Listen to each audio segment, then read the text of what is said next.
안녕하십니까. 오늘 저녁에는 고린도 전후서의 계괄에 대해서 말씀드리고 함께 은혜를 나누고자 합니다. 사도 바울 선생님께서는 신약 성경의 13편의 편지서를 기록하셨습니다.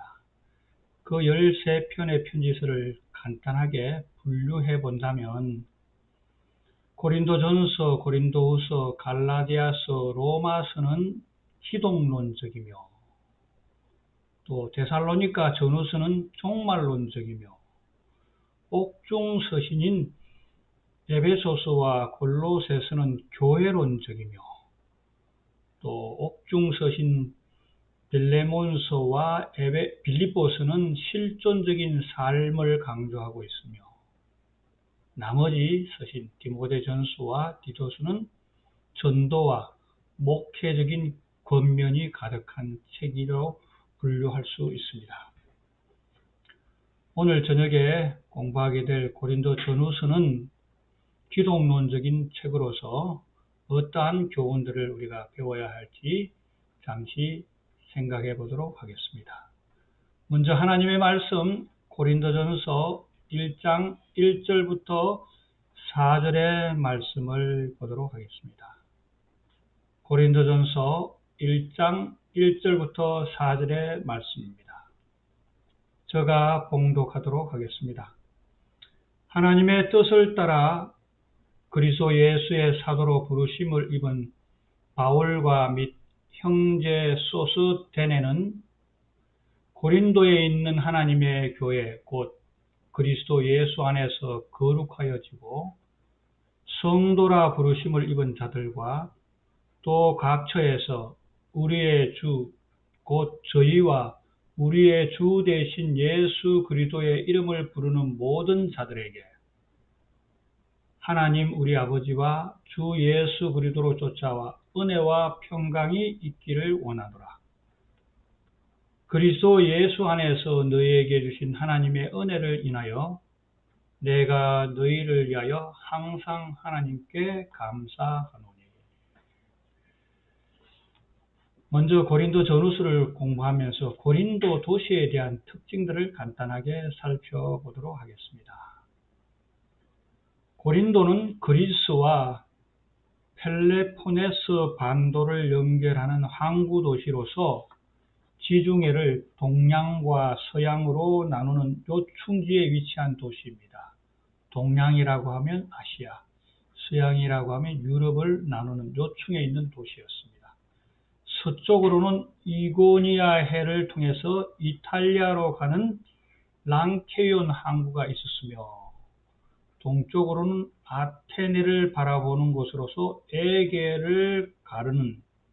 에게로 가는 갱글리아 항구가 있어 아시아로 이어지는 도시 요충지였습니다. 교통의 요충지였습니다. 문화가 교차되는 곳으로서 많은 상품들이 시장에서 교환되므로 상업의 중심 도시였으며 해방된 노예, 퇴역 군인, 상인, 무역상들이 고린도에 모여들어 여러 인종들이 모여있는 도시로서 물질주의적 사치가 넘치는 도시였습니다. 또한 아프로디데 신전이 있었는데 이 신전은 종교적 창조로 인해 육체적 관능적 생활 방식과 방탕한 삶을 즐기는 그러한 도시였습니다. 도덕적으로 방탕이 극심하였기에 고린도화라는 말이 있는데 이 말은 쾌락적이고 사치성이 있는 방탕으로 기울어지는 것을 의미할 정도로 타락한 도시였으며 그래서 복음이 고린도에서 승리한다면 그 복음은 어떠한 역경하에서도 승리할 수 있다라고 말할 정도로 고린도는 타락과 사치와 유행이 넘치는 고대의 파리로 알려진 그러한 도시였습니다. 고린도의 교회가 세워지게 된 배경은 사도 바울이 2차 선교 여행 시 그곳에서 1년 8개월 동안 유하면서 함께 동업, 업이 같으신 또 아굴라와 그의 아내 브리스길라를 만나서 서로 힘을 합하여서 하나님의 교회를 세운 것이 고린도 교회였습니다.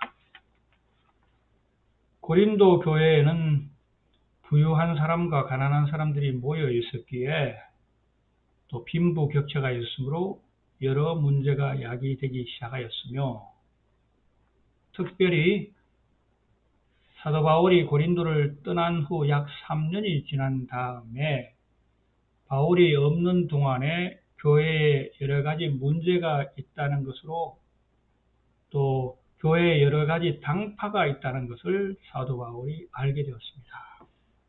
고린도전서 1장 11절에 있는 말씀 보면, 내 형제들아, 글로의 집 편으로 너희에게 대한 말을 내게 들으니 곧 너희 가운데 분쟁이 있다는 것이라. 너희가 각각 이르되 나는 아볼로에게, 나는 바울에게, 나는 게바에게, 나는 그리스도에게 속한 자라 하는 것이다 라는 문제를 봐서 여러 분파들이 생기게 되었으며, 그래서 편지를 쓰게 되었으며, 또 고린도전서 16장 17절에서 보여주듯이 예루살렘 교회가 어려울 때 헌금을 보내준 것에 대해서 감사의 마음을 전하고자 썼을 것이며, 또 여러 서신들을, 잃어버린 서신들이 있습니다. 교환하는 가운데 여러 문제들에 대한 해답을 주고받았다고 보아서 그런 여러 문제들 때문에 그 서신을 썼을 것이다 라고 보고 있습니다. 그 장면은 고린도전서 7장 11절에 있는 말씀 보면, 너희가 쓴 문제에 관해서 라는 표현들을 봤을 때 서로 편지로 문제를 주고받았다라는 의미가 함포되어 있습니다. 고린도에는 여러 가지 문제가 있었습니다. 5장에는 교회에 들어와서가 선자가 되었던 자들이 다시 세상의 악습으로 돌아가는 문제가 5장에 언급되어 있으며, 또 6장에는 교회인들 사이에 문제가 벌어진 것들을 가지고 법정으로 가는, 또 이른바 소송에 관한 문제들이 적혀져 있었으며, 11장에는 성만찬 예식을 잔치의 기회로 삼으려는 그런 여러 문제, 7장은 결혼 생활과 그에 대한 관계된 사회적인 문제, 또 8장에서는 우상의 제물로 바쳤던 음식물을 먹는 문제, 또 11장에서는 공중예배에서 여인들의 합당한 행동과 언행들, 교회 내 여러 각양의 은사들이 있어서 그 은사들에 대한 기능을 오해하고 있음에 대한 문제들이 생겨서 13장에서는 가장 좋은 은사를 소개하는 그런 내용이 고린도전서 13장에 나오며, 15장에는 어떤 이들은 부활의 사실과 방법에 대해서 회의적으로 대하는 문제들, 이런 문제들이 많이 있었습니다. 이런 문제들에 대한 해답들을 주고받은 것이 고린도전서입니다. 상기와 같은 문제들은 AD 1세기에 일어나고 있는 문제였지만 오늘날에도 동시에 일어날 수 있는 문제들을 다루고 있기에 고린도전서는 가장 실용적이며 실천신학의 부하와 같은 책이라고 합니다. 이런 문제들을 사도 바울이 3차 선교 여행의 중심지였던 에베소에서 3년간 목회를 하면서 고린도전서를 썼는데, 그때가 대강 AD 57년 봄쯤 될 것이다 라고 보고 있으며, 동시에 사도 바울은 에베소에서 오순절을 지내시다가 마게도니아를 거쳐 예루살렘에 잠시 머무른 후에 로마 가기를 소망하였으나 진리를 반대하는 자들을 만나서 계획했던 것보다 빨리 에베소를 떠나게 되면서 고린도후서를 마게도니아에서 쓰게 된 것 같다라고 보고 있습니다. 그때가 AD 57년 늦은 가을이나 겨울 정도 될 것이다 라고 보고 있습니다. 그래서 두 편지서가 에베소에서 봄과 가을에 쓰여졌다라고 보고 있습니다. 고린도 후서의 배경에 대해서 좀 잠깐 먼저 좀 살펴본다면, 아까 전서에 대해서 살펴봤고요. 3차 선교 여행 중 마게도니아에서 기록했다고 전해지고 있습니다. 고린도 전서와 잃어버린 편지와 기간적으로 큰 차이가 없을 것처럼 보여지며, 여러 서신 교환을 통해서 고린도 교회의 문제를 해결하고자 하였으나 해결되지 않는 가운데 있는데, 디도를 통해서 고린도에 편지를 써서 보내었으나 그 편지는 전해지고 있지 않습니다. 다시 디도를 통해서 문제가 해결되었다는 소식을 접하게 되자 기뻐서 보낸 글이 고린도후서이다라고 보고 있습니다. 그래서 고린도후서는 마게도니아에서 첫 편지를 받아들이고 바울의 권면을 따라 고린도 교회가 부도덕한 범법자를 출교시켰다는 소식을 듣게 되자 바울은 다시 그 범법자를 구원해 드리는 방법에 대해서 조언해야 하기 때문에 쓴 편지가 고린도후서다라고 보고 있습니다. 그래서 고린도후서는 세 부분으로 나눠져 있습니다. 고린도후서는 기쁨과 안도가 1장부터 7장에 나옵니다. 마침내 디도가 도착하였을 때 안도와 기쁨, 그리고 여전히 교회를 괴롭히고 있던 자들을 효과적으로 취급하려는 그의 확고한 목적을 잘 반영하고 있는 책이 고린도후서입니다. 또 8장과 9장은 복음 참여를 독려하기 위해서 바울은 가난한 자들을 위하여 마게도니아와 헬라 교회들 가운데서 각출된 연금들에 대해서 특별히 강조하면서 고린도 교회가 헌금과 부제품에 내는 데 있어서 마게도니아의 교회보다 훨씬 더 떨어져 있음을 보면서 마지막으로 10장부터 13장에는 사도적인 권위를 변호하는 책이 고린도후서입니다.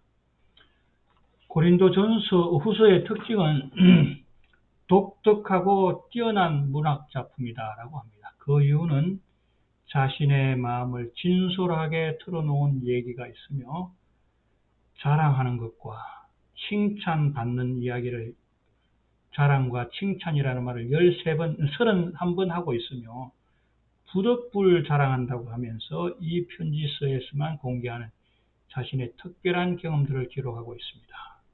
광주리를 타고 담에색에서 탈출한 일, 셋째 하늘에 이끌려간 일, 육체적인 약점으로서 가지고 있는 가시에 관한 일, 바울이 당한 여러 가지 극심한 고난들을 얘기하고 있습니다. 이런 기록들은 자신을 모해하고 있는 자들에게 진솔한 감점 표출과 다툼을 일으키는 이들을 혹평하기도 하면서 하나님을 찬양하기도 하고 복음의 진술을 훌륭하게 정복시켰다는 점에서 훌륭한 문학 작품이라고 하기에 전혀 손상이 없는 서신이 고린도후서입니다. 고린도후서와 전서의 차이점은, 전서는 조직적이며 교훈적이며 건설적인 반면에 후서는 조직과 체계가 약간 결여된 것이 특징처럼 보여지며, 전서는 객관적이며 실천적이고 후서는 주관적이며 개인적입니다. 또 전서는 교회의 문제들에 대한 정확한 해부와 진단으로 그 처방책을 제시하는 사도 바울의 통찰력과 냉철함이 두드러지고 있지만, 후서는 아직도 권면을 받아들이지 않고 극렬하게 반대하면서 그의 영적 권위에 도전하는 자들에게 눈물로서 호소하는 그의 고뇌가 어려 있으나 사랑 깊은 목자의 탈눈의 글입니다. 전서는 길고 긴 권면을 하였는데도 사울에 대한 인신공격을 하는 자들 때문에 교회 분열을 일으키는 자들에 대한 해결책이 무엇인가에 대해서 이들에게 비친 사울은 용기 없는 겁쟁이, 월급도 못 받는 밥벌이 하면서 이곳저곳 전쟁하는 무능한 전도자, 육체적으로 볼품이 없고 허약한 사람이라고 비난하는 자인데 비하여 후서는 자랑이라는 말이 약 30회 나오는 가운데서 부득이하게 바울의 신앙적 고백을 하는 가운데서 다메섹에서의 극적인 탈출에 하나님이 개입한 일, 그리스도를 위하여 당한 온갖 고초, 셋째 하늘에 올라간 신비한 경험을 자랑하다가 역설적으로 나의 약한 것을 자랑하리라고 하면서 나를 위하여 약한 것들 왜 자랑하지 아니하리라고 하시면서 종국에는 십자가 외에는 결코 자랑할 것이 없음을 고백하는 서신이 후신입니다. 좀 특이하다라는 의미입니다. 우리가 이 두 서신에서 꼭 기억해야 될 몇 구절이 있습니다. 그 구절 중에 첫 번째는 고린도 전서에는 예수 그리스도를 주라고 묘사하고 있다는 점입니다. 고린도 전서에서만 주라는 칭호가 약 26회 이상 사용되고 있습니다. 이 주라는 주인 주자입니다. 주인이라는 뜻입니다. 잠깐 몇 말씀을 좀 설명한다면 자랑하는 자는 주 안에서 자랑하라. 내가 너희 중에 예수 그리스도와 그의 십자가에 못 박히신 것 외에는 아무것도 알지 아니하기로 작정하였습니다. 고린도전서 2장 16절에는 누가 주의 마음을 알아서 주를 가르치겠는가. 고린도전서 4장 4절에 있는 말씀은 다만 나를 판단하시는 주시니라. 육신은 멸하고 영은 주 예수의 날에 구원 얻게 하려 함이니라. 고린도전서 5장 5절. 고린도전서 7장 22절에는 주 안에서 부르심을 받은 자 종이라도. 고린도전서 12장 3절에는 누구든지 예수를 주라 할 수 없느니라. 성령으로 아니하고는 누구든지 예수를 주라 하실 수 없느니라. 고린도전서 15장 57절에서는 우리 주 예수 그리스도로 말미암아 만일 누구든지 주를 사랑하지 아니하거든. 고린도전서 16장 22절에 있는 말씀입니다. 이 주라는 말을 강조하는 이유가 있습니다. 이유는 교회에 야기되는 문제와 혼란의 대부분이 고린도 신자들이 예수 그리스도를 주로 인식하는 일에 실패한 탓으로 여기기 때문에 사도 바울은 주라는 말을 고린도전서에 많이 하고 있다는 뜻입니다. 교회의 분파의 대부분의 이유는 주가 누구신지를 분명하게 모를 때 일어난다는 의미입니다. 그러므로 우리들의 신앙 삶의 가운데서 우리들의 신앙 생활에 있어서 교회의 주인이 누구시며 내 삶의 주가 누구신지를 분명하게 깨닫는다면 교회에서 일어나는 모든 문제의 해결점은 다 해결된다라는 의미입니다. 그러므로 저와 여러분의 삶 가운데서 신앙 삶 가운데서 우리의 주인이 누구신지를 분명하게 고린도 전서와 후서를 통해서 깨닫게 되시고 찾게 되시기를 바랍니다. 또 두 편지서 가운데 서두에 나오는 중요한 구절이 있습니다. 고린도전서 1장 2절과 고린도후서 1장 1절에 나오는 말씀입니다. 고린도에 있는 하나님의 교회라는 구절입니다.